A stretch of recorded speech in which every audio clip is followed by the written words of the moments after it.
à 15 km de Marrakech, Ouled Messaoud. Un village traditionnel marocain avec ses maisons basses et sa mosquée. La Casbah, l'ancien fort du village, a été transformé il y a 5 ans en hôtel. Et aujourd'hui, il a été réservé pour un groupe de touristes français. Le décor est sublime, mais ces touristes ne sont pas là seulement pour bronzer et profiter de la piscine. Tous sont venus pour un événement exceptionnel. Aujourd'hui, Céline se marie.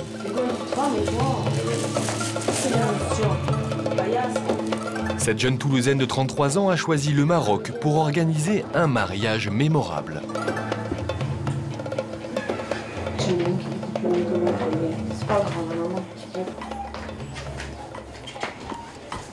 C'est le grand jour.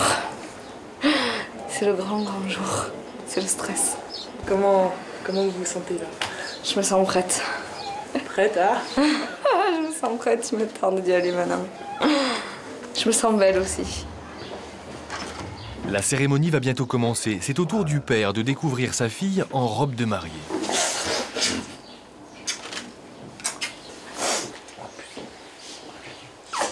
C'est mieux après. Vous la trouvez comment votre petite fille, Camille? Magnifique. Magnifique. C'est assez émouvant de la voir toute petite et de la voir comme ça maintenant. Un père au bord des larmes, une mariée très émue. Que ce soit en France ou au Maroc, le scénario d'un mariage est toujours le même.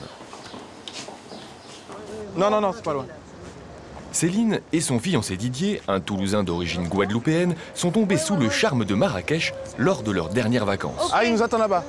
D'accord. Ouais. On voulait un mariage sous le soleil. Didier étant antillais, on aurait voulu au départ le faire aux Antilles, et puis c'était un petit peu plus compliqué. Donc on s'est tourné vers le Maghreb et puis on a trouvé... Puis c'est un mélange des cultures. Le pays est très accueillant, les gens sont très accueillants. Aujourd'hui, se marier au Maroc est devenu tendance. De plus en plus de Français tentent l'aventure. Il y a d'abord eu des célébrités comme les chanteurs Marc Lavoine et Axel Red il y a quelques années, et plus récemment le footballeur Nicolas Anelka.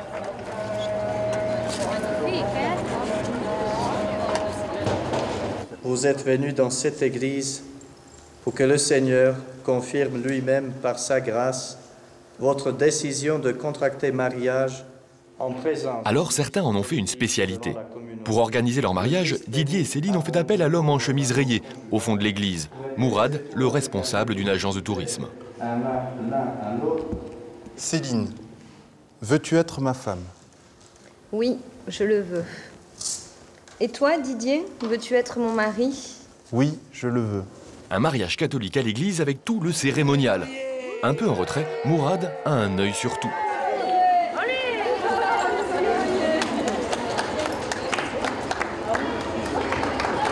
Un mariage de Français comme ça à Marrakech, c'est étonnant.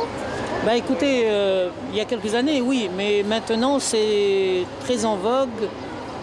Se marier à Marrakech, c'est très branché. Résultat, le planning de monsieur le curé est de plus en plus rempli. Allez. Demain, j'en ai un autre d'un styliste français, voilà, qui se marie ici. En avril, j'avais aussi un joueur portugais. Donc il y a aussi des célébrités qui choisissent de se marier ici.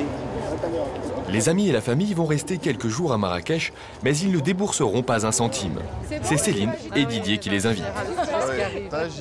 Une fête de 4 jours pour 30 personnes, cela va leur coûter 22 000 €.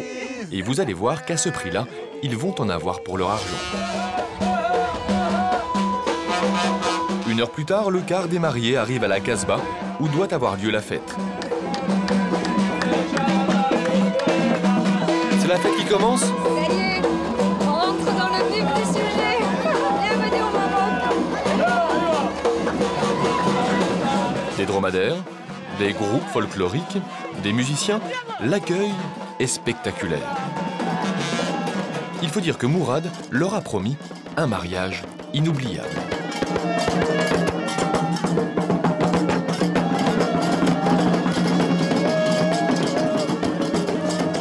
La fête va se dérouler dans une tente berbère dressée spécialement pour l'occasion en bas de l'hôtel. C'est là que Mourad a réservé de nouvelles surprises à ses clients. Ah ouais. C'est génial. Ça, on ne savait pas, hein. C'est la surprise de Mourad.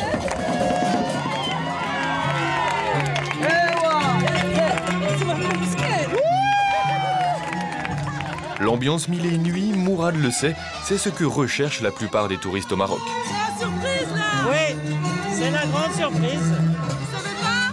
Non, ils ne savaient pas du tout. Hein, donc, pour eux, c'est superbe. Je pense que eux et moi goûtons au même plaisir. Voilà.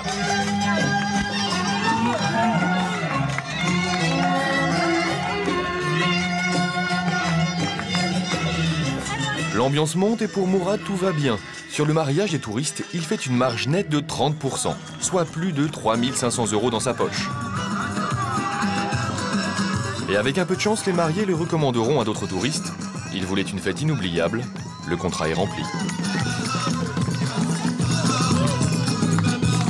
Organisation fabuleuse, c'est une révélation. C'est génial, on s'y croirait.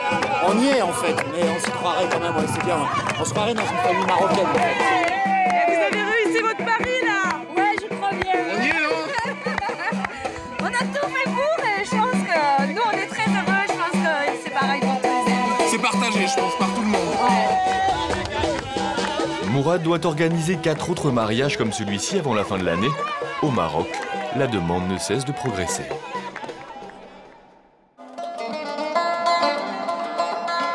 Aujourd'hui, l'engouement pour le Maroc n'a jamais été aussi grand. À 2h30 d'avion de Paris, c'est la destination préférée des Français. L'année dernière, ils étaient près d'1 500 000 à y passer des vacances. Des randonnées traditionnelles dans le désert, aux fêtes Jet Set de Marrakech, nous allons vous montrer les différents visages d'un pays en pleine mutation. L'objectif du gouvernement marocain est de quasiment doubler le nombre de touristes en moins de 3 ans. Alors en bord de mer, ce sont des villes entières qui sortent de terre.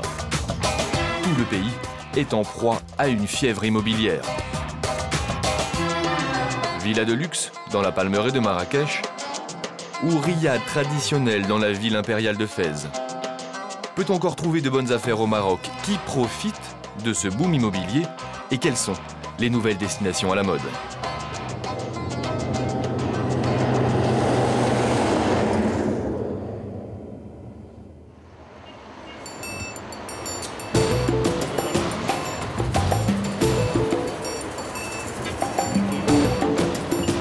Place Jemaa el Fna, le cœur historique de Marrakech.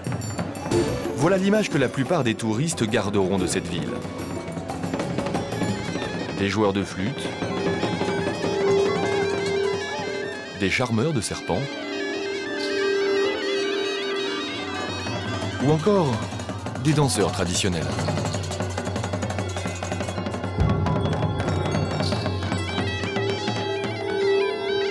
Et naturellement, l'incontournable détour par le souk de Marrakech. Ils sont des milliers à parcourir chaque jour des kilomètres de ruelles remplies d'échoppes. Ici, les touristes peuvent s'adonner au sport national, le marchandage.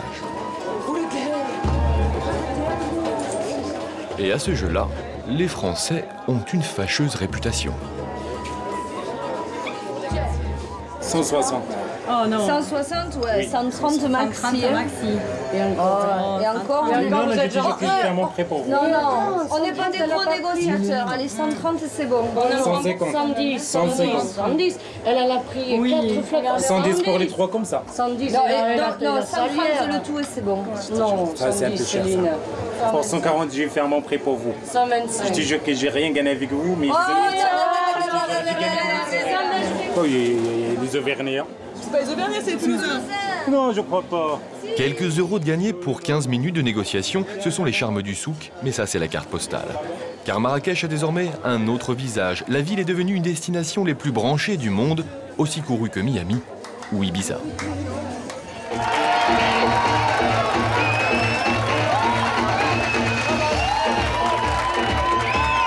techno, jolies filles en maillot, piscine géante et alcool à gogo. Ce n'est pas Saint-Tropez mais ça y ressemble. Nous sommes dans l'un des établissements les plus à la mode du Maroc. Bienvenue à la plage rouge.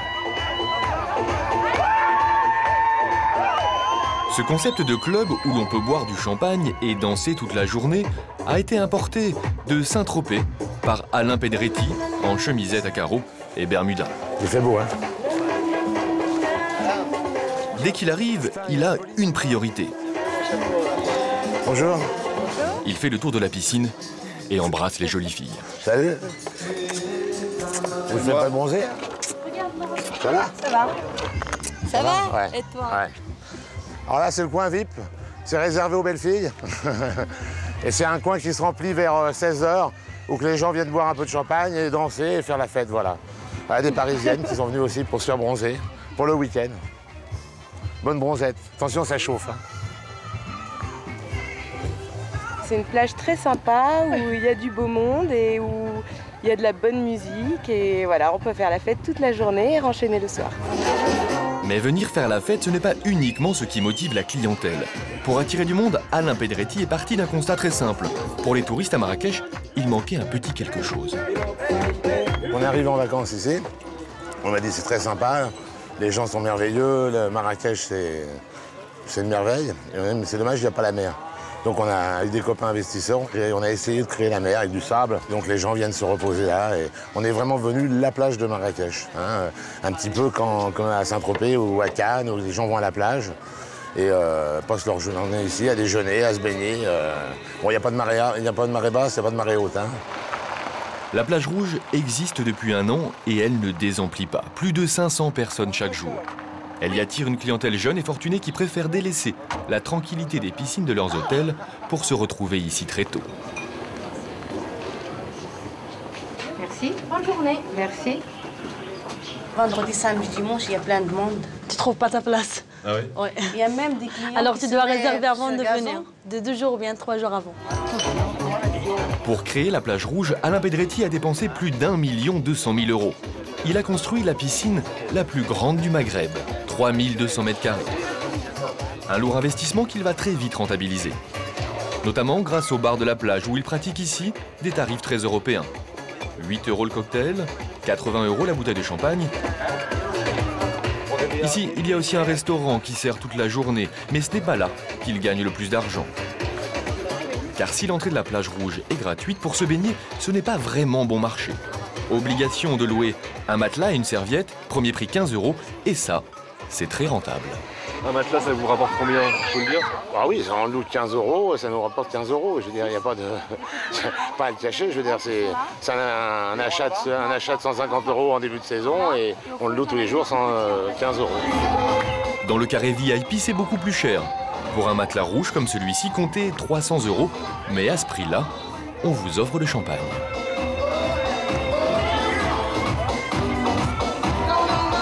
L'année dernière, la plage rouge a rapporté 500 000 € de bénéfices nets, un business beaucoup plus rentable au Maroc que sur la Côte d'Azur. Si vous deviez avoir le même business à Saint-Tropez, ça serait impossible. Si on a 120 personnes qui travaillent ici, s'il fallait payer 120 personnes au SMIC français et les charges, là on s'en sortirait pas du tout. Hein, et bon, ici la chance qu'on a, c'est qu'on a 9 mois de saison aussi. Ouais. Donc ça c'est vraiment important. C'est 9 mois de saison, 9 mois de plage. 9 mois ah oui, ça commence en février, on finit en novembre. Et donc ça c'est aussi très très important. Alain ne compte pas s'arrêter là. Il rêve d'implanter des plages rouges dans tout le royaume du Maroc. L'année prochaine, il en ouvre une à Tanger.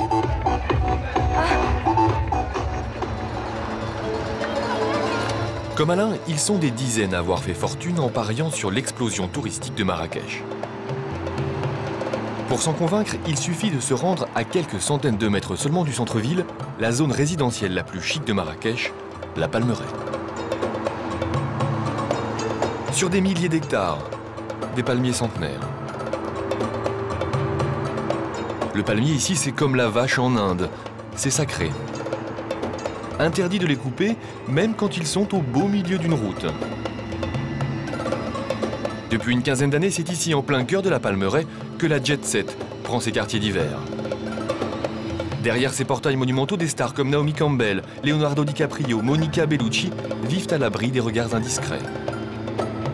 Ces maisons de luxe, il y en a parfois à vendre. Vincent Benvenuti est agent immobilier à Marrakech depuis presque 10 ans. Ces villas, il en a quelques-unes dans son catalogue, seulement voilà, ces biens sont rares, la zone est extrêmement convoitée. Les premières propriétés à la Palmeraie ont été dans ce coin. C'est un coin recherché?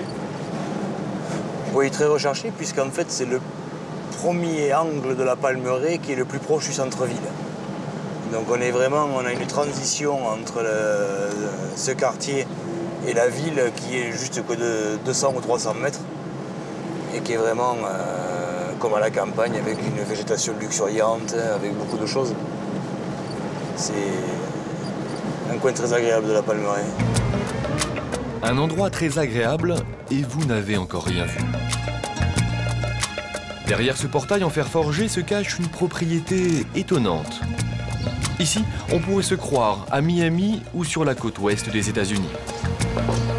Le style et design, la villa fait plus de 1000 mètres carrés habitables. La maison est vendue meublée et c'est le grand luxe. À l'intérieur, les pièces ne manquent pas. On trouve entre autres 2 salles de massage, 6 chambres, avec chacune sa salle de bain privative. Plus une suite de 80 mètres carrés qui donne sur une grande terrasse avec vue imprenable sur la piscine.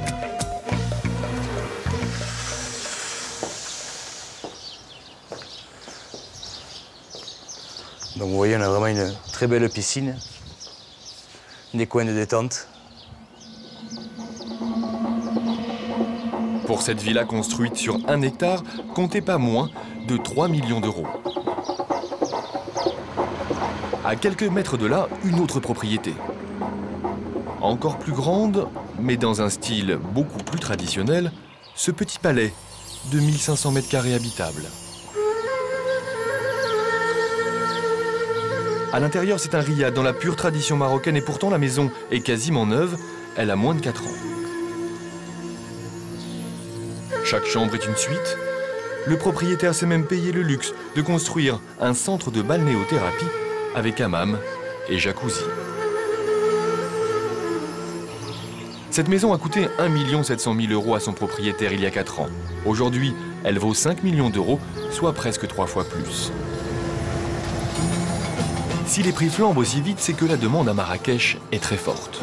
De plus en plus de touristes et d'investisseurs étrangers souhaitent acquérir des résidences secondaires. Et parmi eux, les Français. Ils sont plus de 15 000 à avoir investi à Marrakech. Un marché juteux pour les promoteurs, une vingtaine de résidences au total, composées de villas, d'appartements, sont aujourd'hui en construction. Mais investir à Marrakech aujourd'hui, est-ce une bonne affaire? Comment et pourquoi les Français se laissent-ils convaincre? Et qui profite véritablement de ce boom immobilier? River Palm, c'est un des derniers gros programmes à être sorti de terre dans la Palmeraie. Un chantier énorme qui a mobilisé plus de 1000 ouvriers. Il a fallu mettre les moyens car le programme doit être terminé au plus tard en décembre 2007. Quand on se promène dans la résidence, les travaux sont déjà bien avancés. Sur 25 hectares, il y aura 50 duplex, 200 villas et une résidence hôtelière. Un concept qui se développe au Maroc et qui intéresse de plus en plus les Français. Le principe est simple, vous achetez un appartement meublé avec tous les services d'un grand hôtel. C'est justement ce qui intéresse Paul et Laurence, un couple de Marseillais.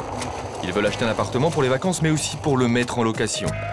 Ils sont venus ce week-end, spécialement pour en visiter. Leur budget, 180 000 €. Et pour les appâter, le commercial commence par la visite de l'appartement témoin. Chérie, je crois que tu vas aimer d'entrée. Et la déco et tout le reste. Voilà. Alors donc évidemment ça c'est... Alors mais je m'attendais une chose... pas du tout à ça. Non, bah on a essayé de faire quelque chose de... Ah oui, on s'attendait à... Pas au chalet, pas à l'appartement du ski, mais presque quoi. Oui, mais là vous êtes dans un pratiquement un hôtel qui aura la parenté d'un 5 étoiles, donc il faut aussi que compte tenu... Oui, exactement. Ici vous avez en fait la chambre principale qui est ici. Premier argument de vente, une déco tape à l'œil. Et tous les appartements de la résidence auront exactement cette même décoration. On a mis aussi des LCD. Donc la chambre principale. Ça fait partie des aménagements Oui, intérieurs. ça sera dans le forfait, oui. À mon avis, vous pouvez conseiller certains hôtels sur la décoration, c'est magnifique. Voilà. Ici, vous avez une cuisine qui est entièrement aménagée, avec frigidaire, congélateur, lave-vaisselle, four, plaque et hôte. Et apparemment, ces arguments font mouche. Ça vous plaît, c'est comment? Je trouve que c'est très raffiné, quoi. Très raffiné, les finitions elles sont magnifiques, la déco est... Je m'attendais pas du tout à ça, moi. Direction, le cœur du chantier.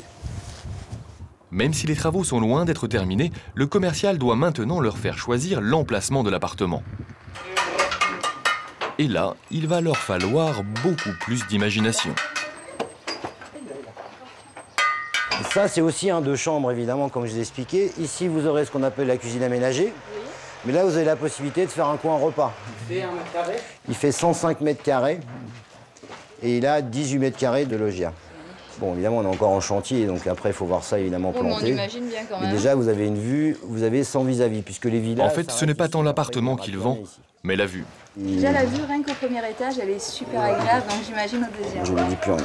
Visite d'un deuxième appartement sur le toit. Il sera total. Car le deuxième appartement se trouve au 2e étage de la résidence. Alors maintenant, je ne parle plus et je vous laisse voir le paysage. Sur la terrasse de 100 mètres carrés, effectivement, la vue est imprenable. On distingue les contreforts de l'Atlas et toute la ville de Marrakech. Hein, vous avez la Koutoubia, vous avez tout. Vous avez une vue panoramique à 360 degrés pratiquement sur tout Marrakech. Voilà. Ou alors un rez-de-chaussée avec un jardin. Ah voilà, tant qu'à faire. Le dilemme s'amplifie. Du coup, Paul et Laurence ne savent plus lequel des 2 appartements choisir. Là, vous avez effectivement une grosse surface habitable sur l'appartement qu'on a visité avant. Ici, vous avez une surface moins habitable. Mais si vous voulez, ici, on vend ce qu'on appelle un forfait. Donc la vue, etc., fait partie du prix.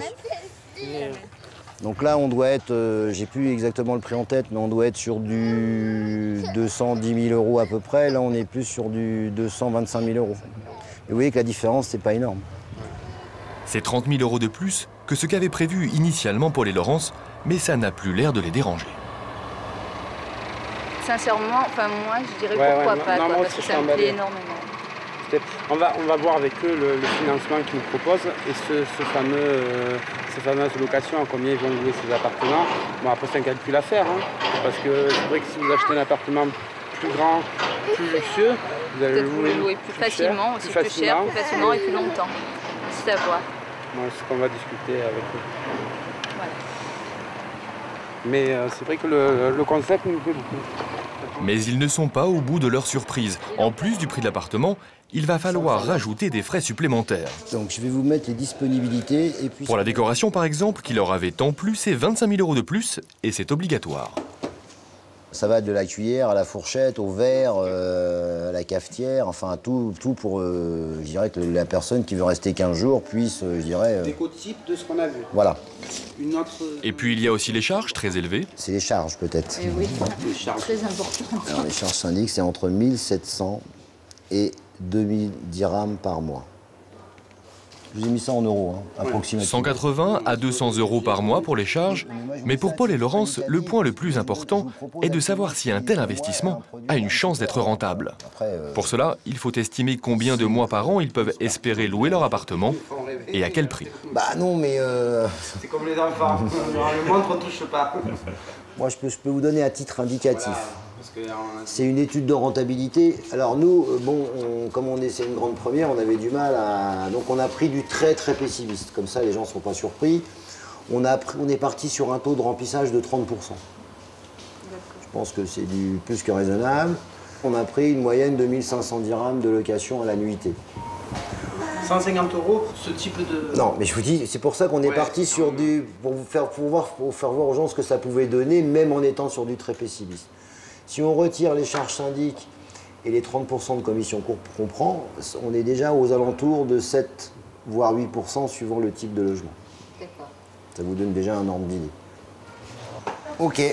7 ou 8% de rentabilité, à en croire le commercial, en une douzaine d'années, l'appartement sera remboursé grâce à l'argent perçu par la location.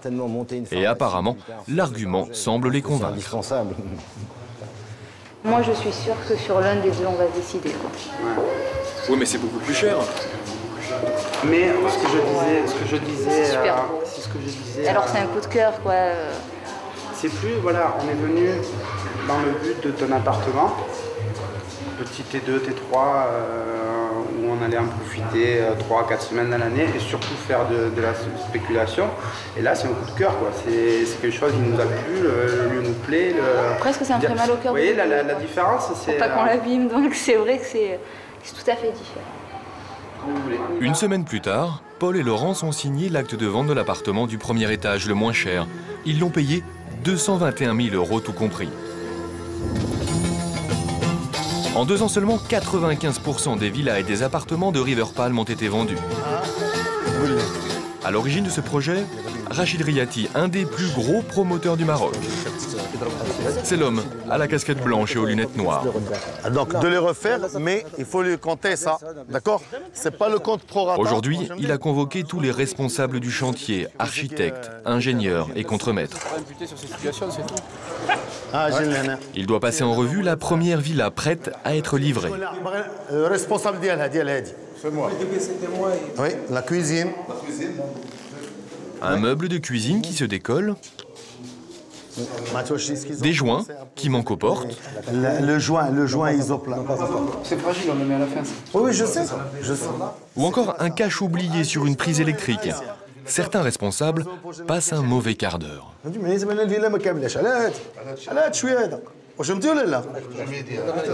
truc qui manque, c'est-à-dire elle n'est pas terminée encore. Faites attention à la peinture. Attention à la peinture. Ça, il y a une reprise.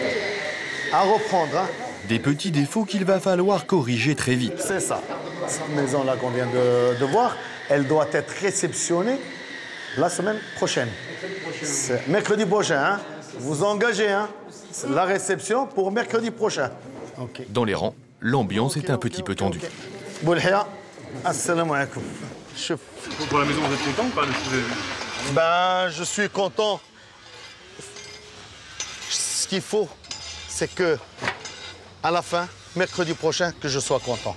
D'accord? Il faut toujours demander plus. Toujours. C'est bien? La visite continue et Rachid Riati est très fier de nous montrer le petit plus de sa résidence.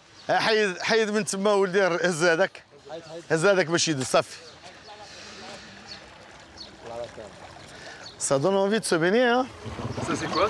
Alors ça c'est lagon, les lagons artificiels. C'est justement l'âme de ce projet. Des lagons bleu turquoise, c'est l'argument de vente. C'est ce que l'on donne à voir aux touristes.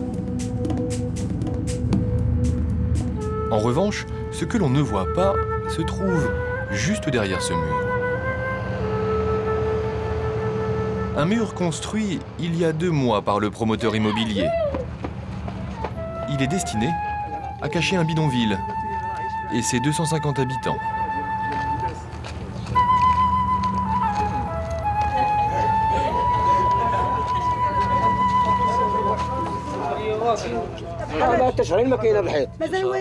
C'est comme si on parquait, on emprisonnait les gens. Cela fait 2 mois que le mur est construit. On ne peut plus se déplacer. Ce mur qui les cache au regard extérieur, Hassan doit le longer chaque jour lorsqu'il va chercher de l'eau pour les habitants du bidonville. Car alors qu'à quelques mètres de là, on remplit d'eau des piscines et des lagons, ici, il n'y a qu'un seul robinet pour tout le village. Et c'est avec fatalité qu'Hassan observe l'écart qui existe entre ces 2 mondes.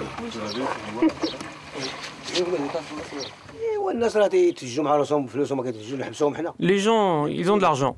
On ne doit pas les empêcher de faire ça. Chacun sa place. Nous, ici, avec nos manières, eux, là-bas. Dieu leur a donné ça, et Dieu nous a donné ça.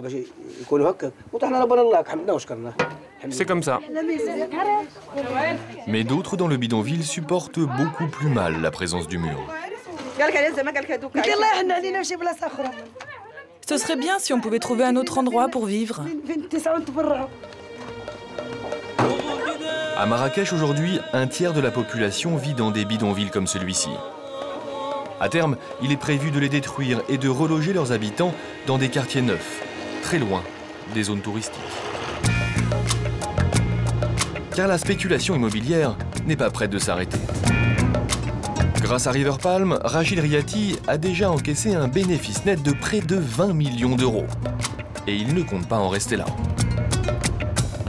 Cet après-midi, il a un rendez-vous important qui pourrait lui permettre de réaliser une nouvelle opération immobilière dans la Palmeraie. Le rendez-vous a lieu sur le bord de la route avec l'homme au t-shirt rose. C'est un apporteur d'affaires. Il fait l'intermédiaire entre les propriétaires et les promoteurs immobiliers. Pour chaque transaction, ce monsieur reçoit 2% du prix total de la vente. Vous voyez, ça, c'est un métier qui marche, hein? Et justement, il a un bien qui pourrait intéresser notre promoteur. Un terrain de 44 hectares, idéalement situé en plein cœur de la Palmeraie. Il y a 5 ans, ces terrains coûtaient 5 € du mètre carré. Aujourd'hui, ils sont 10 fois plus chers. Je découvre en même temps que vous. Et à peine arrivé, le promoteur a déjà repéré le potentiel de la zone. Vous voyez la magie de ce terrain-là. On est séduit, hein. J'aurais bien un programme touristique ici. Des immeubles? Non. Non, pas du tout. Ce serait un crime. Je verrais bien une petite densité, mais surtout une vie ici. Que ça vit. Un programme pour le tourisme familial. Ça vaut combien ici? Je dirais qu'ici, c'est... S'il me le propose à 400... 400 quoi? 400 dirhams, c'est-à-dire 40 €. Le mètre carré? Le mètre carré, ce sera une bonne affaire. Allez, hop, on y va. Le terrain, alors, c'est lequel? Dans un premier temps, Rachid Riati s'assure qu'il n'est pas sur un site protégé et que la municipalité autorise bien à construire ici des complexes hôteliers. 44 hectares jusqu'aux constructions là-bas. Puis... Qu'est-ce que ça construit là-bas? Je sais pas, ça fait 10 jours que je suis pas là. C'est pas en 10 jours, hein? Non, ça fait 10 jours que... J'espère, sinon il y en a qui vont plus vite que nous. Hein? Et apparemment, c'est le cas. Bon, là c'est quoi? C'est un hôtel. C'est un hôtel. Donc c'est des complexes touristiques ici. Goulia. Maintenant, il peut commencer à négocier. À combien c'est le prix ici? Le prix là, c'est 4 millions de dirhams l'hectare. 4 millions de dirhams l'hectare, c'est 40 € le mètre carré, exactement ce qu'avait prévu le promoteur. Juste prix. Il va tout de même tenter de faire baisser le prix. Il y a moyen de le toucher pour moi. Hein? Pardon? Il y a moyen de le toucher pour moi. Mais l'homme en rose rappelle au promoteur qu'ici, les prix s'enflamment très vite. Le propriétaire. Il n'y a pas de problème, tu le contactes. Puis, tu vois. Moi, j'ai acheté un terrain là-bas de 200 000 €. Je l'ai vendu à 500 000 €. Hein. En combien de temps? En 6 mois. Hein.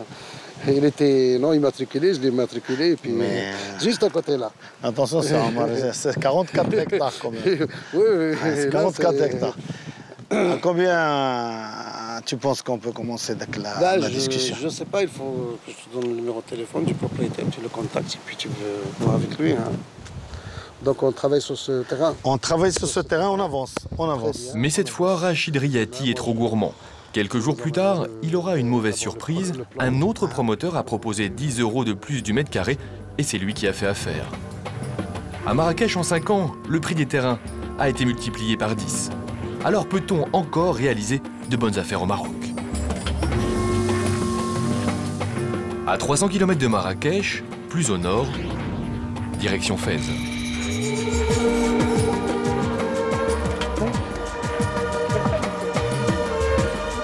Au milieu des montagnes et des oliviers, Fès est l'une des 4 villes impériales du Maroc. Elle est célèbre pour ses 143 mosquées et ses vieux remparts. La vieille ville, la Médina, a été classée au patrimoine mondial de l'UNESCO. À l'intérieur, on redécouvre le Maroc traditionnel. Les ruelles ont préservé leur authenticité. Fès aujourd'hui, c'est la destination qui monte auprès des touristes. Le must, dormir au cœur de la Médina dans une maison traditionnelle, le riad.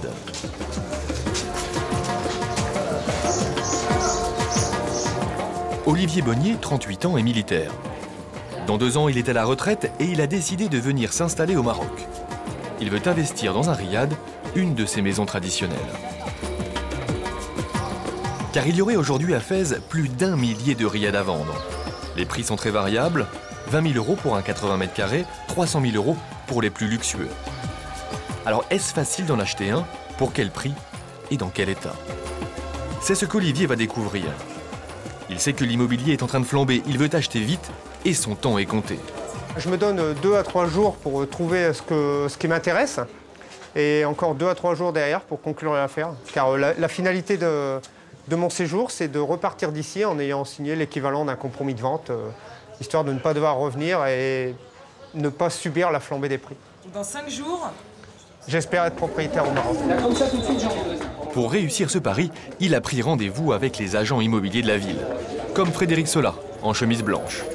Le budget d'Olivier, 100 000 €, mais à ce prix-là, que va-t-on lui proposer? Le premier riad est au fond de cette petite ruelle dans la Médina. La première surprise, c'est est-ce que la porte va s'ouvrir? Oui, c'est vrai. Là, pour nous, c'est un peu l'angoisse à chaque fois. Ça fait un peu chasse au trésor, non? Oui, un petit peu. Ah, la porte s'ouvre. Premier bon signe. À l'intérieur, une maison traditionnelle, avec balcon, colonne et patio. Et celle-là, elle n'a pas trop gonflé, hein, parce qu'on en voit. Ça va bien? Première réaction? Bien. C'est bien, c'est grand, il y a du volume. Mais il y a quand même un sacré bémol. Ici, il faut tout refaire. Oui, toujours. Hein. Tout est à restaurer. C'est-à-dire que tous les gens qui viennent chez vous, sont obligés d'avoir un budget restauration derrière, quoi. On n'y passe pas à travers, donc il y a obligatoirement électricité, plomberie, assainissement des murs, et ainsi de suite. Olivier n'est pas vraiment emballé. Un dernier coup d'œil sur la terrasse pour la vue, mais ce n'est pas ici qu'il réalisera son rêve. Ce qu'il aimerait, c'est son petit palais des 1001 nuits. Ouais. Un peu comme celui-ci. Un jardin avec piscine, qui donne sur une authentique maison marocaine. À l'intérieur, des colonnes et une fontaine en marbre, au milieu d'un immense patio. 8 pièces au rez-de-chaussée et à l'étage qui donnent sur ce jardin intérieur. Les propriétaires de ce riad de 1200 mètres carrés, ce sont eux, Pierre-Marie et Caroline, des Lyonnais. Ils l'ont acheté avec des amis il y a 6 ans pour une bouchée de pain, 100 000 €. Le prix d'une chambre de bonne à Paris, tout juste le budget d'Olivier. Ils ont réalisé 200 000 € de travaux et aujourd'hui, ils en ont fait une affaire particulièrement juteuse. Chambre à Tarim. Déjà réservé? 2 nuits. Donc là, c'est pas possible, non. 6-7, c'est complet. Ouais. Les 2 chambres. Ils ont des réservations jusqu'au mois de décembre. Le riad est plein 10 mois sur 12. Leur atout, avoir été parmi les pionniers à s'installer à Fès. Alors forcément, ils ont été référencés dans la plupart des guides. Nous, on n'a pas fait grand-chose, à vrai dire. À l'époque, il y avait de la part des éditeurs de guides, ils étaient en recherche de riad sur Fès. Donc comme on était parmi les premiers, bon, on a été... on a été référencés. Résultat, les touristes viennent du monde entier pour séjourner dans cet hôtel. Pierre-Marie, Caroline et leurs associés se frottent les mains. 150 € en moyenne la chambre par nuit et du personnel payé à des prix marocains. Cette maison d'hôtes est un business très rentable. La petite entreprise dégage un bénéfice net de près de 20 000 € par mois. Alors forcément, ça donne des idées et Olivier aimerait bien se mettre sur ce même créneau. On y va, je vous en prie. Je vous remercie. Salam. Relativement petit. En 3 jours, Olivier va visiter une vingtaine de riads.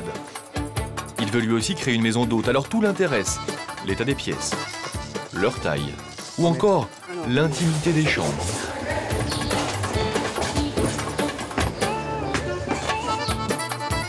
À chaque visite, il prend des photos pour sa femme. Elle me fait confiance, mais c'est vrai quand même, dans la décision, son avis compte au moins pour la moitié. 3 jours de chasse au trésor. Olivier veut du cachet. Une vue digne de ce nom et le meilleur prix. Au bout de 3 jours de visite, enfin une bonne surprise. Il a trouvé un riad qui lui plaît, seulement voilà, question prix, il y a un problème. Alors le prix est, on va dire, un petit peu à discuter. Pour l'instant, il est à 1,4 million de dirhams. Ça fait à peu près entre 125 et 130 000 euros. Un petit peu plus que votre budget. Pour l'instant, on est un petit peu au-dessus de mon budget.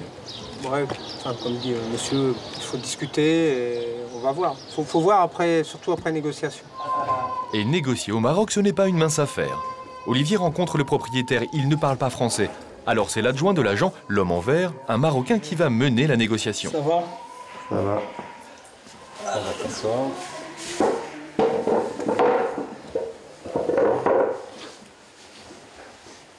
Voilà, explique-lui que c'est un client très sérieux qui est prêt à prendre tout de suite, mais il y a aussi tous les travaux à faire dedans. Il y a vraiment beaucoup de travail à faire. Il n'y a pas de décor, il y a beaucoup de frais. Tu sais tout ça? Oui, je sais. C'est pas décoré. Oui. Lui, tu sais, c'est un client sérieux. Il va faire quelque chose de bien. C'est vrai, les murs sont nus. Nous, on est pauvres. Il faudrait qu'il fasse un petit effort sur le prix pour que tout le monde soit d'accord. La discussion s'enlise, alors Olivier est prêt à mettre un peu plus que 100 000 euros, son budget de départ. Moi, je suis prêt à faire une proposition à 110 000 euros s'il l'accepte à signer demain, mais apparemment, il y a trop d'héritiers dans l'affaire et ça a l'air, au niveau du prix, mal engagé. Car ici, le prix de ce riad ne se fixe pas au nombre de mètres carrés, mais au nombre d'héritiers. Il faut qu'avec l'argent de la vente, tous les héritiers puissent acheter un nouvel appartement. Parce qu'elle veut beaucoup d'héritiers, comme les héritiers. Ils sont combien d'héritiers?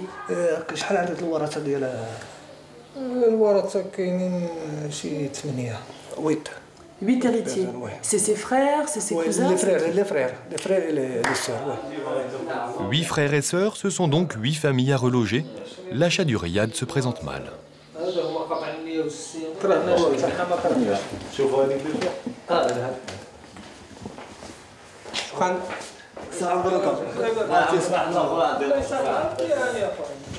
Alors, je sais pas, ça a l'air mal engagé.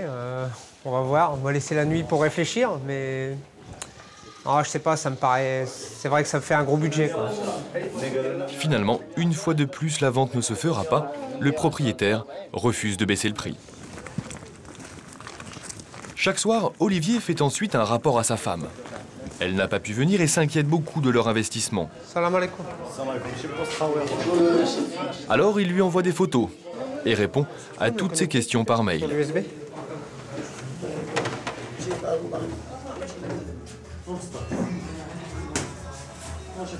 C'est le rituel du soir, répondre aux questions qu'elle a pu se poser dans la journée. As-tu chiffré les travaux avec main-d'œuvre et sans main-d'œuvre? Le notaire, c'est combien? Un mot qui revient souvent dans sa bouche quand même, c'est le mot ruine. Ça lui fait un peu peur, ça. Elle a un peu peur vraiment que j'achète quelque chose de complètement délabré, qui le jour où on veut s'installer sera invivable, tout va tomber. Sa femme s'inquiète et lui n'a toujours rien trouvé. Dans 3 jours, il doit rentrer en France. Alors, dès le lendemain matin, Olivier va mettre les bouchées doubles. Il a rendez-vous avec un nouvel agent immobilier, Pascal Malène. Dans 2 ans. La chasse continue, Olivier? Bah oui, hein. Je pense qu'on est reparti pour de nouvelles aventures. Donc, L'heure tourne ou pas pour vous? oui, un petit peu quand même. Les jours passent, mais bon, pas de stress. Cette fois-ci, l'agent immobilier lui aurait trouvé la perle rare. Et effectivement, Olivier tombe sous le charme. On a enlevé ça, on peut imaginer, oui, pourquoi pas. Du fait qu'elle a été modifiée une fois, pourquoi pas la faire une... Alors, première réaction, Olivier? Ah bah, moi qui veux de l'espace, apparemment, ici, j'ai l'impression d'être servi, quoi. Ouais, c'est quasiment ce que j'ai vu de plus grand depuis que je suis ici. Ouais. 350 mètres carrés, un immense patio, c'est tout ce qu'il rêvait. L'agent en rajoute. L'idée d'une fontaine centrale comme que vous aviez précédemment, elle peut tout à fait trouver sa place ici. Mais là encore, le prix dépasse le budget d'Olivier. Le riad coûte 120 000 euros. Mais peu importe, Olivier s'y voit déjà. Il craque pour la décoration, s'enthousiasme pour les grands volumes. Des fenêtres sur la rue, donc il y a de la lumière, il y a de l'air, il y a une circulation d'air qui est intéressante. Comment vous imaginez les choses, là, Olivier? Ben là, je verrais bien un salon ici, un petit salon marocain, pour boire le thé, etc. Et avec 2 petites chambres. Après seulement une demi-heure de visite, Olivier est décidé, c'est celui-là qu'il veut. Reste à retrouver tous les héritiers pour s'assurer du prix. Mais ça, c'est le travail de l'agent immobilier.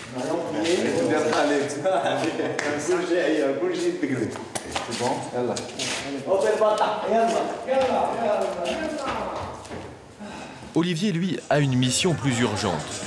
Convaincre sa femme de lui donner le feu vert pour acheter ce riad, même si le prix dépasse le budget qu'ils avaient prévu.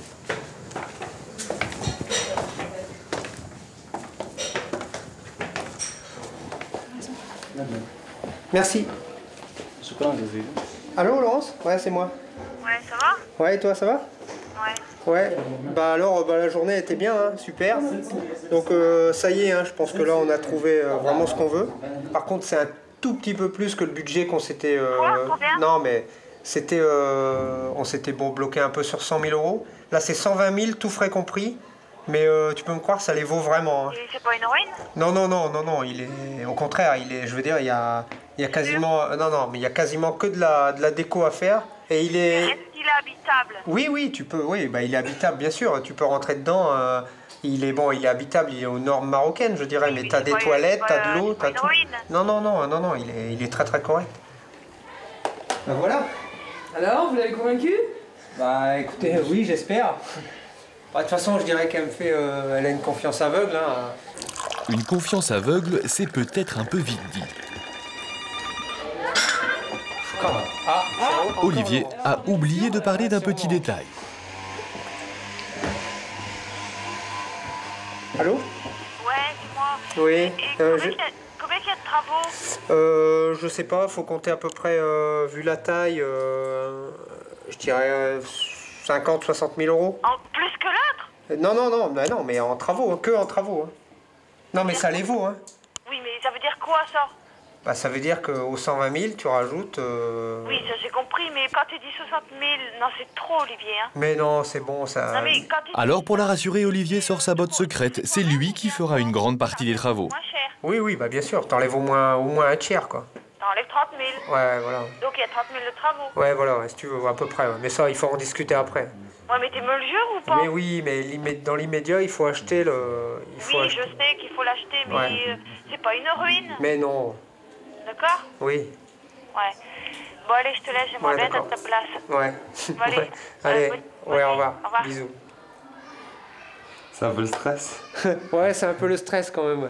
Je pense qu'une fois que le combiné a été reposé, elle s'est dit, bon, qu'est-ce qu'il fait La première manche est gagnée. Reste à s'entendre avec les vendeurs. Le lendemain matin, Olivier a rendez-vous chez le notaire avec l'agent immobilier pour signer le compromis de vente. Il pense que c'est une simple formalité, seulement voilà, l'affaire est loin d'être conclue. Salam alaikum. Ça va? Ça va? Ça se passe chez la Doule. Bonjour. Ça va? Et vous? Oui, très bien, merci. Voilà, monsieur le Barbiche, notre Doule. La Doule, c'est l'équivalent du notaire au Maroc qui s'appuie sur le droit musulman. Moi aussi. C'est lui qui va procéder à la signature de l'acte de vente.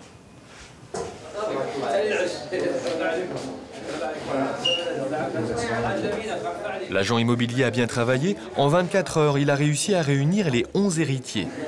Mais là, une autre épreuve attend Olivier. La famille se retire pour discuter. Tous ne seraient pas d'accord sur le prix.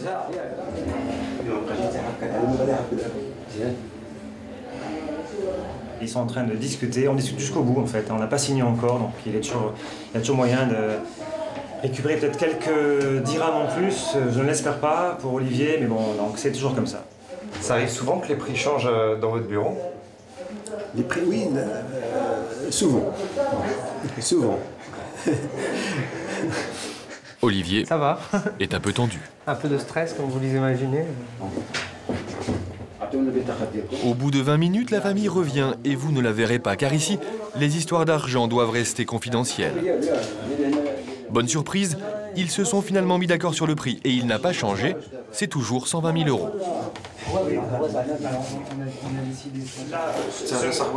Comme Olivier n'a pas encore de compte au Maroc, c'est l'agent lui-même qui propose de faire le chèque. Il doit faire vite pour ne pas risquer de tout faire capoter. De son compte français à son compte au Maroc. Moi, je vais laisser aujourd'hui un chèque de caution en garantie pour que vous soyez certain que ce monsieur achète. Je fais ça. Il ne veut pas non plus risquer de perdre sa commission de 6 000 €. Sur le fait que votre maison est bien vendue. La famille est d'accord. L'agent signe le chèque. Le compromis de vente peut enfin être signé. D'abord par les 11 héritiers. Que la main. Puis c'est au tour d'Olivier. Il y a le nom d'Olivier. Voilà.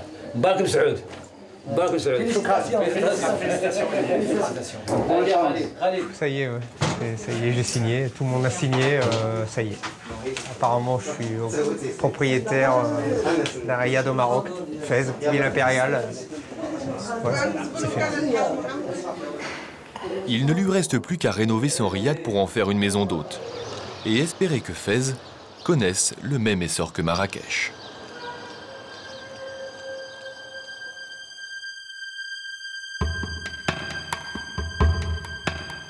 Pour les voyageurs en quête d'authenticité, il existe au Maroc un tourisme plus artisanal et traditionnel qui lui aussi se développe à grande vitesse. Direction le sud-est du pays.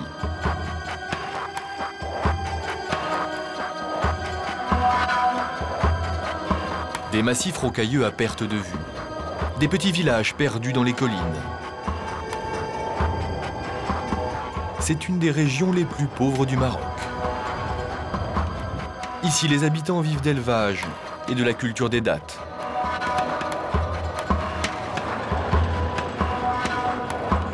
Mais depuis quelques années, les touristes commencent à arriver. Au bout de la route, Mamid, le dernier village avant le désert. Une impression de bout du monde. Un village de maisons entièrement construites en terre. La température ici peut atteindre jusqu'à 55 degrés l'été. Depuis quelques années, le village s'est ouvert au tourisme. Les habitants se sont mis à organiser des excursions dans le désert, à dos de dromadaires. Une démarche au départ très artisanale. Aujourd'hui, c'est un business. Dans les rues de Mamid, ils sont une dizaine à avoir ouvert leurs petites agences de voyage. Tous proposent les mêmes services. Excursions et bivouac dans le désert, en 4x4 ou en dromadaire.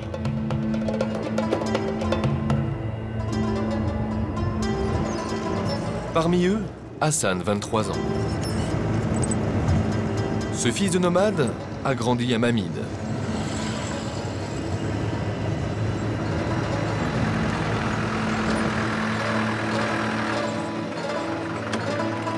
Et aujourd'hui, s'il roule en 4x4 dans les rues du village, c'est grâce à cette petite boutique qu'il a ouverte il y a 2 ans. Son nom, Bivouac sous les étoiles. C'est aussi le nom de son site internet.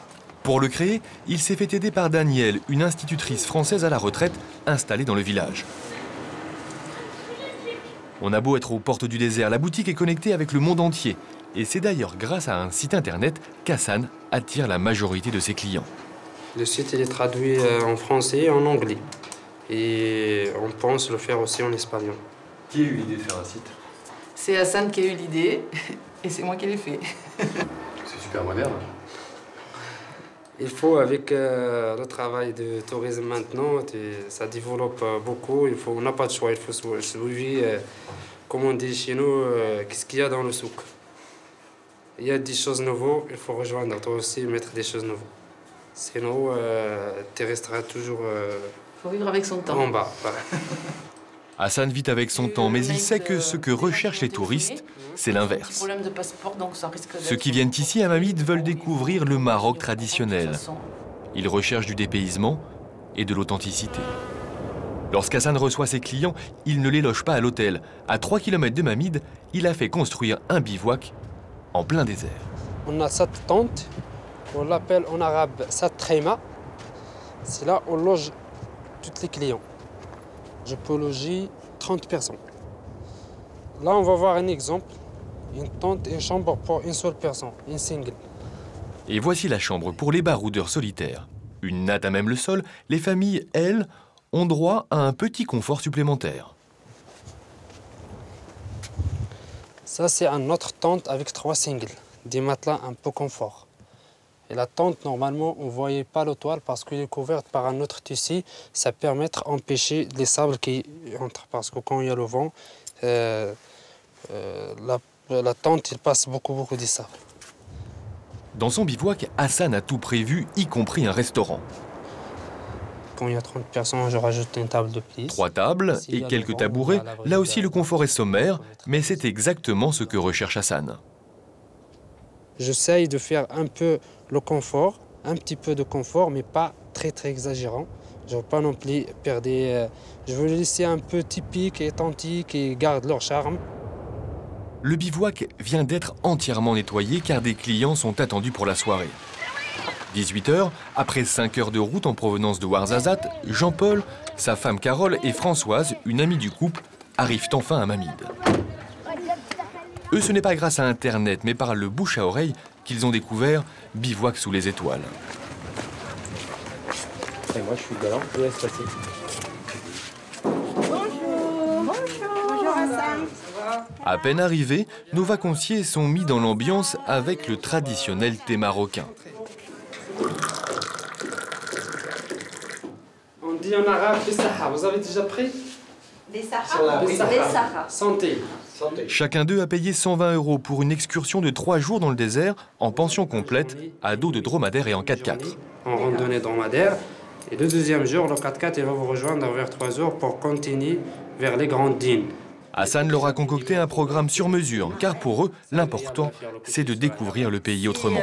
De rencontrer des Marocains et de vivre avec eux. Parce que même en location, en allant d'hôtel en hôtel, on ne partage pas la vie. Alors que là, le bivouac et tout avec Hassan, c'est vraiment un partage de vie. Si vous voulez le calme, la tranquillité, c'est le désert. Rien à voir avec Paris. Ben, c'est exactement ce qu'on voulait. Mais ça, par contre, ça nous rappelle bien Paris, tu vois. Ça, coupe ton portable. On n'a pas de choix. Après avoir éteint son portable, Hassan conduit les vacanciers dans leurs appartements en plein désert.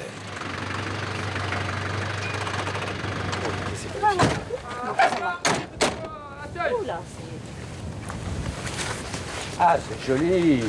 Là, c'est notre bivouac. Là, je peux loger 30. Ah oui. Personnes. Et nous serons nombreux là? Non? Ce soir, il n'y a que nous. Ouais. Ah, c'est calme. Ils ne sont que 3, mais pour s'occuper de ce soir, Hassan va employer une dizaine de personnes. Il leur a organisé une authentique soirée berbère. Pendant qu'un cuisinier prépare un repas typique marocain, dans la salle du restaurant, nos touristes ont droit à un concert privé de musique traditionnelle marocaine. Pas moins de 5 musiciens ont rejoint Hassan. En réalité, ce sont des frères, des cousins ou amis de la famille. Hassan les emploie pour accompagner les touristes tout au long de l'excursion. Alors ils seront tour à tour musiciens, cuisiniers, guides, chameliers, chauffeurs ou porteurs d'eau. Mais une soirée 100% authentique ne serait pas totalement réussie sans le petit frisson du désert. Pourtant, cette fois, ça ne fait pas partie du forfait d'Hassan. Une araignée venimeuse s'est glissée dans le bivouac. Elle est dessous la chaussure? Lève ta chaussure. Lève la chaussure. Quoi? Ah ouais. Quand même. Ouais, effectivement. Dans le désert. Ah, 13 € dans le désert, tout à fait, oui. Le lendemain matin, réveil à l'aube. Les 4 dromadaires attendent déjà leurs clients. Salut mon garçon. Alors tu es sage, on va passer 36 heures ensemble. On va essayer de s'entendre, hein. Chaque dromadaire et son guide coûtent à Hassan 15 € par jour. C'est ce qui lui coûte le plus cher. Content celui-là. Rigole pas, hein, Carole. Comment vous vous sentez, Françoise? Ça va aller, ça va le faire. Mais ça va pas me gêner, ça? Non. Je mets mes pieds en dessous? mais ça glisse pas ta machine. Ah, c'est bon. Yes. Ouais, pas mal. Ouh, qu'est-ce qu'il me fait de... Ouais. Et c'est parti pour 3 jours de randonnée, direction les grandes dunes du sud marocain. C'est parti pour l'aventure. Hassan ne les accompagne pas. Il a du travail qui l'attend en ville.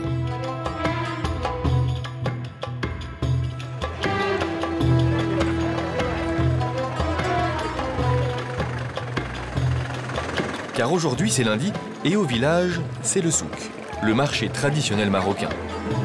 C'est le lieu de rencontre des paysans de la région. C'est ici qu'Hassan recrute une partie de ses employés, payés à la journée ou à la tâche, comme ce monsieur, au turban jaune.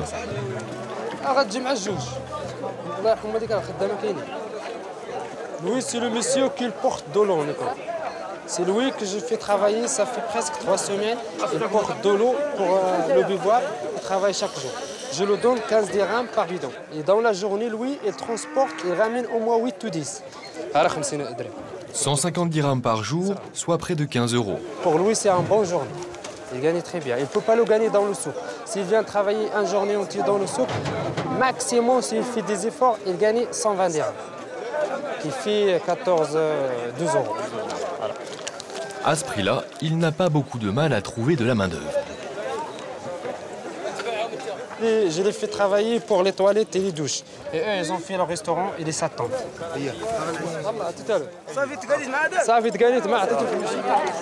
Et grâce aux courses qu'il fait pour nourrir ses clients, Hassan contribue à faire vivre les petits commerçants. Mais il s'est fixé des règles de conduite très précises. Par exemple, dans cette épicerie, il ne va acheter que les produits de base.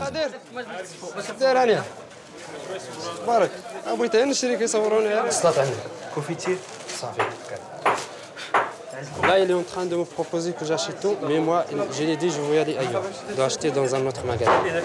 Pourquoi tu vas acheter dans un autre magasin? Parce que pour faire travailler plusieurs magasins. C'est le tourisme équitable, version Hassan. D'ailleurs, en 2 ans, le jeune homme ne s'est pas vraiment enrichi, mais ses conditions de vie se sont améliorées. Vous allez voir qu'elle reste pourtant modeste. Il nous a emmenés chez lui, dans sa famille. Oui, c'est mon père. Entrez. Ça, c'est ma mère. Il s'occupe toujours de nous dans la maison. Avant de monter son agence, Hassan et sa famille vivaient ici, dans ces murs en terre. Mais grâce au tourisme, il avait aménagé 3 pièces et a apporté un petit peu plus de confort.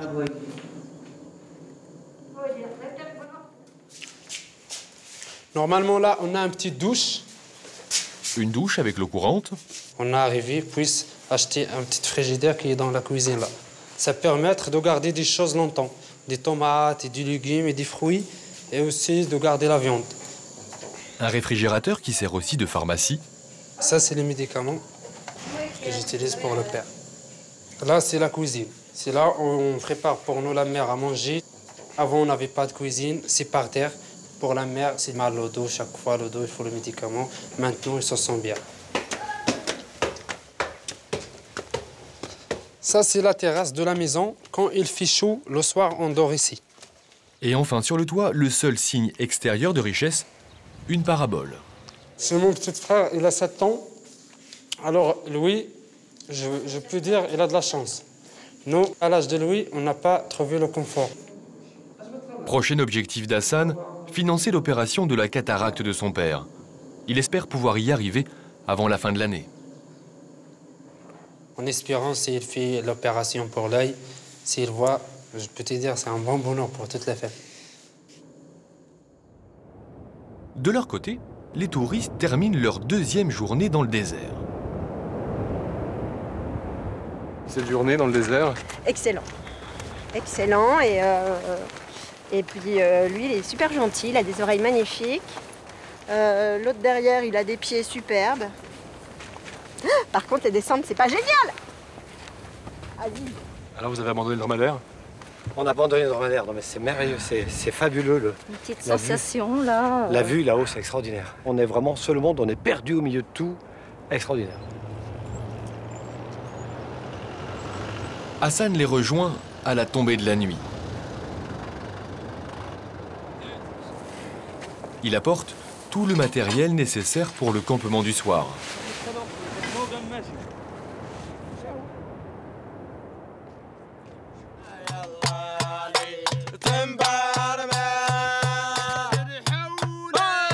C'est du luxe, c'est le luxe, alors qu'il n'y a pas grand-chose. Mais c'est ça le luxe. Le luxe, c'est aussi de pouvoir savourer un tagine en plein milieu du désert, comme s'il avait été préparé dans un grand restaurant. Joli. Ah oui. Tagine, super joli en plus. Ah merveilleux. On met la lumière. Alors, ça a l'air super bon, les petites olives là. Sur ce voyage, Hassan ne gagnera que quelques dizaines d'euros, mais il aura fait vivre directement ou indirectement une dizaine de villageois. Ça n'a l'air de rien, mais depuis 2 ans, grâce aux excursions en dromadaire, le village de Mamid a réussi à stopper l'exode des jeunes vers la ville. L'année dernière, Mamid a pu construire son premier lycée.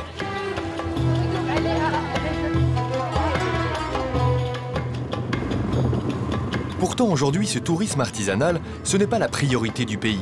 Le gouvernement marocain veut développer le tourisme de masse, le tourisme balnéaire. Il veut exploiter ses côtes et ses milliers de kilomètres de plage. Le royaume a décidé de construire des stations balnéaires tout au long de son rivage.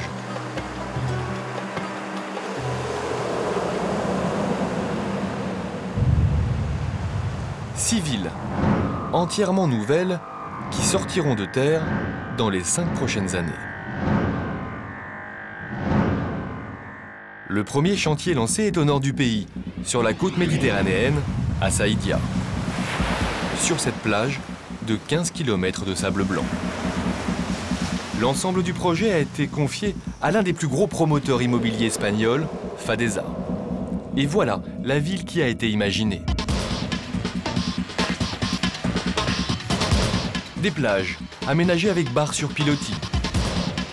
Des appartements et des villas avec piscines entourées de végétation luxuriante et de terrains de sport. En tout, une ville de 700 hectares entièrement aménagée.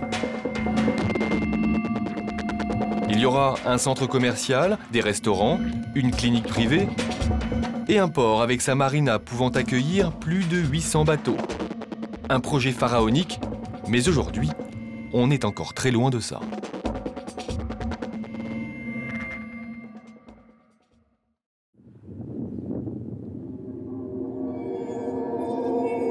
Des maisons sorties du sable, des carcasses d'immeubles en béton, des lotissements au milieu de nulle part, une ville encore fantôme, au bord de la mer, un spectacle étonnant. Ici, avant, il n'y avait que du sable et une forêt.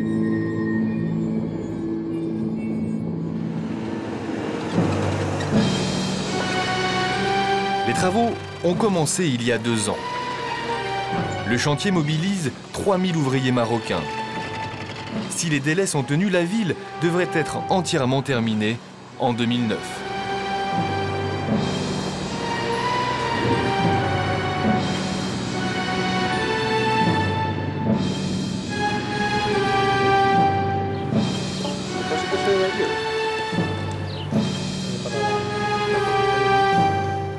Et voici les 2 hommes qui ont réalisé ce projet. À droite, en blanc, l'architecte marocain qui a dessiné la ville. À gauche, en costume sombre, Juan Cano, le responsable du projet, envoyé par le groupe immobilier espagnol Fadesa. Le terrorisme, l'environnement. Quand vous voyez ça comme ça aujourd'hui, vous êtes fier? Plus que fier, même ému. Quand on regarde 3 ans avant, et les gens, quand on expliquait tout ça, ils nous regardaient comme en disant les gens sont un peu fous. Ils ne croyaient pas, les gens ne croyaient pas. mais maintenant on a une demande énorme. Hein. Mais vous y croyez au début? Oui. Vous avez jamais eu de doute? Non, franchement. Hein. Saïdia s'avère être une excellente affaire commerciale pour le promoteur.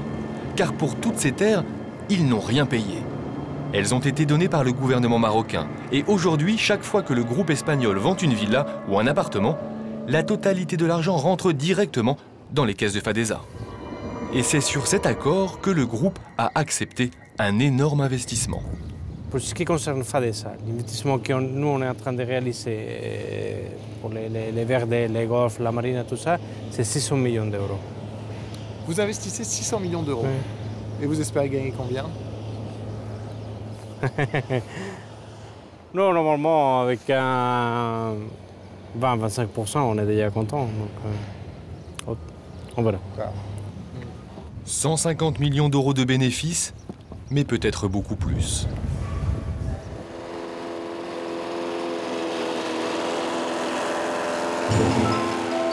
Car pour l'instant, la commercialisation de Saïdia a très bien commencé. Les premiers appartements seront livrés à la fin de l'été, et voici à quoi ils ressemblent. Comptez environ 80 000 euros pour un 2 pièces de 56 mètres carrés et 200 000 euros pour un duplex de 151 mètres carrés.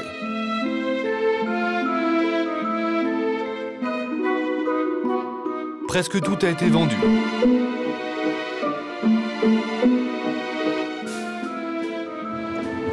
Farid Jbani est le directeur commercial de Fadesa et il est optimiste. Il commercialise déjà les autres lots d'appartements.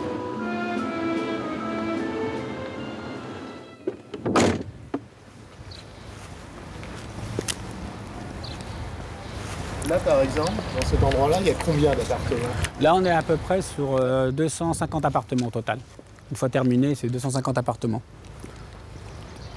Combien sont vendus ici? Là, on a vendu plus de 80%. Plus de 80% actuellement. Majoritairement à qui? On va dire majoritairement anglais, espagnol. Mais pour Farid Jbani, la tâche est loin d'être terminée. Il y a en tout plus de 3000 appartements à vendre. Quant aux villas, elles ont presque toutes déjà trouvé des acquéreurs. Jean-Jacques fait partie des rares Français qui en ont acheté une.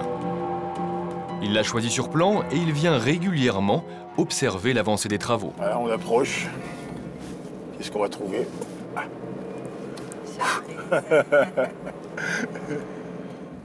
Première constatation, à première vue, la route n'est pas encore terminée. Bon.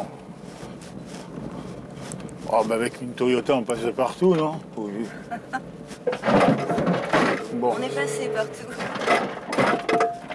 Au bout du chemin, le lotissement dans lequel se trouve sa maison. Ah aussi, il y a quand même un peu de changement. Un petit peu de changement. Ah. Donc voilà les changements qu'on a eus. Hein? La dernière fois qu'il est venu, c'était il y a un mois. On espère que ça assez rapidement. Je ne trouve pas une grosse avancée, si vous voulez, dans les travaux. Alors maintenant, il faut voir l'intérieur, ce qui a été fait. Jean-Jacques est impatient. Il espère pouvoir entrer dans les lieux à la fin de l'année. Donc ça, c'est la cuisine, avec une petite arrière-cuisine où il y aura les ballons d'eau chaude, tout ça. À l'intérieur, peu de surprises. Seul le gros œuvre est terminé. Et beau le carrelage. Hein. Là, donc, mais l'atout principal, ce n'est pas le carrelage, c'est la superficie, 280 mètres carrés au sol. Ça, je comprends. Voilà. Là-bas, c'était quoi? Ah oui, c'est une chambre aussi, qu'on a vu. Donc, on est un peu perdu. Hein. La villa est livrée avec un terrain pour faire un jardin et sur le toit, une grande terrasse avec vue sur la mer et la campagne environnante. Alors, une maison comme ça coûte combien? Combien vous avez payé? Celle-ci vaut, je parle en euros, 406 000 euros. Les prix ici, ça fait rêver. En France, vous doublez carrément le prix. Tant si vous allez sur la Côte d'Azur, vous quadruplez sûrement. 2 à 3 fois moins cher qu'une maison en Europe au bord de la mer. C'est l'argument commercial de Fadesa pour inciter les touristes à investir au Maroc. Mais ce n'est pas le seul. Tout a été prévu pour attirer la clientèle européenne. Il y a d'abord le futur centre commercial, ce sera le plus grand du pays. Banques, supermarchés, restaurants et discothèques, les habitants pourront y trouver tous les services auxquels ils sont habitués en Europe. Et puis, il y a le port et sa marina, creusés dans le sable. Il a coûté 90 millions d'euros. Pour le promoteur, c'est un investissement indispensable. C'est même l'un des principaux arguments marketing.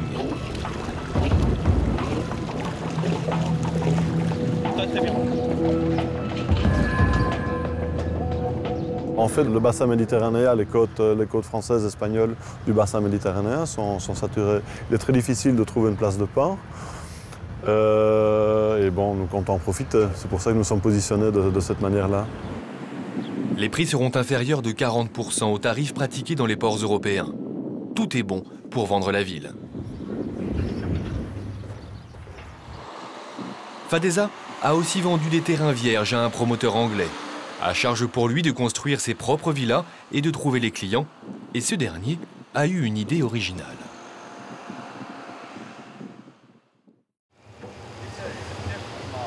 Nous sommes à Malaga, au sud de l'Espagne. Simon est directeur commercial de Property Logic, la société qui vend ces villas. Ce matin, il a donné rendez-vous à un groupe d'Anglais, des clients potentiels. Il les a invités à venir visiter le site de Saïdia, mais pas n'importe comment, en jet privé. Chaque semaine, il emmène ainsi des petits groupes de 5 à 10 personnes en visite VIP.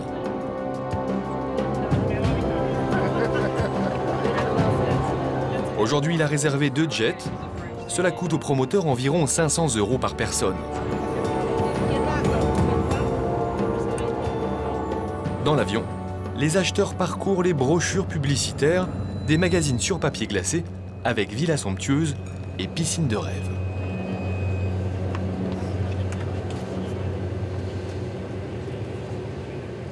Pourquoi allez-vous au Maroc? On a regardé sur Internet. On a pensé à notre retraite, à ce qu'on allait faire de notre temps. On veut passer du temps à l'étranger et pas seulement en Angleterre. Et pourquoi le Maroc et pas la France ou l'Espagne? Nous avons regardé en Espagne, mais les villas en bord de mer sont chères. Et nous, on veut avoir un bout de plage. Et puis, on a vu ça au Maroc. On pense qu'il se passe vraiment quelque chose au Maroc. Ça vaut la peine d'aller voir. Nous sommes intéressés par la marina parce que nous avons un bateau. Les plages et le port ont l'air très belles sur les photos. Mais ce qui nous plaît vraiment, c'est la marina. Et est-ce que vous êtes déjà allé au Maroc avant? Non, c'est la première fois. Donc vous allez acheter une maison dans un pays que vous n'avez jamais visité? Oui. 20 minutes plus tard, l'avion survole les côtes du Maroc et se pose sur l'aéroport d'Oujda, la grande ville la plus proche de Saïdia.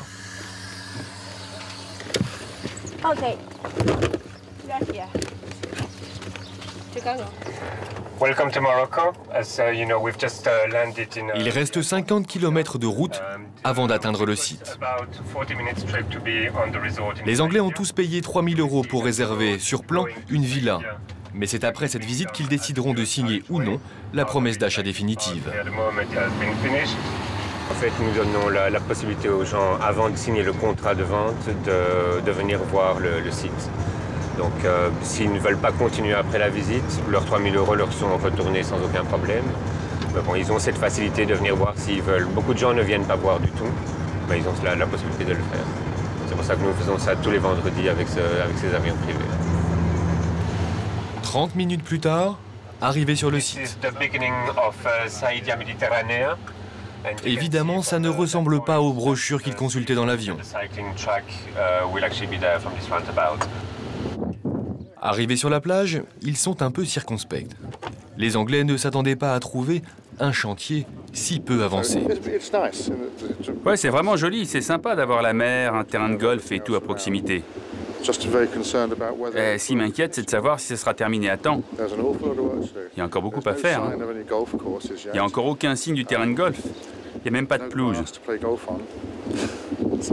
Il y a vraiment encore beaucoup à faire. Eux disent qu'ils vont être prêts dans 18 mois, mais ça va être limite. Et pour corser le tout, le beau temps n'est pas au rendez-vous. Oui, la mer est agitée. D'habitude, l'eau est totalement bleue. Aujourd'hui, il ne fait pas beau, donc ce n'est pas la plus jolie couleur. D'habitude, ce n'est pas le gris que vous voyez aujourd'hui. Normalement, quand les gens arrivent ici, ils font juste « Waouh, l'eau est totalement bleue ». Il leur reste à découvrir enfin l'emplacement de leur villa. Everything where you've got the trees, this is Villa de la Plage plot, okay? So you can see already the... Les villas seront construites ici, sur ce terrain, à 500 mètres de la mer. Seulement pour l'instant, il n'y a rien à voir. Les fondations ne sont pas encore commencées. Les clients sont dubitatifs. So it's not like it's somebody from the bedroom that would look onto your garden. Okay. C'est de l'argent que nous avons eu du mal à gagner et nous ne voulons pas le gaspiller. Donc on va être très attentifs. On va beaucoup y réfléchir. Donc vous n'êtes pas prêt à signer maintenant? Non, pas maintenant, non. On verra. Et pour Simon, chaque client qui n'achète pas, c'est 500 € de perdu, le prix du billet d'avion. Mais ça fait partie du jeu. De toute façon, bon, on amène des gens toutes les semaines.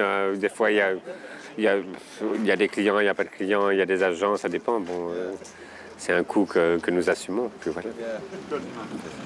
Simon a eu raison de ne pas s'inquiéter. Une semaine plus tard, les deux couples d'Anglais ont signé la promesse d'achat. 2 villas à 400 000 €.